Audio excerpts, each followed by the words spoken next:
everyone, in this video I will guide you how you can backup your WhatsApp chat, including your WhatsApp videos, WhatsApp audios, WhatsApp pictures and WhatsApp chat. So for that you have to open your WhatsApp account. At the top right side, click on these three dots and go to your settings.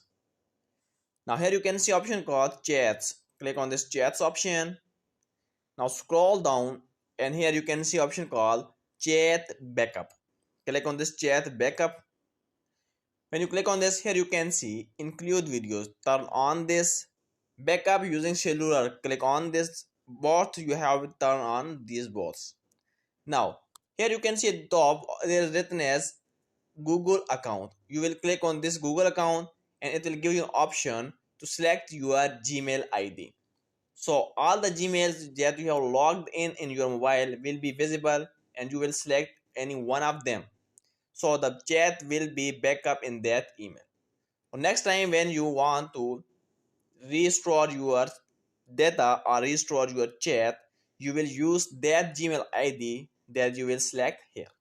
Now after selecting all these, you just have to click on this backup and all your chats till now will be backed up in your that Gmail ID and you will restore your conversation next time by using that email.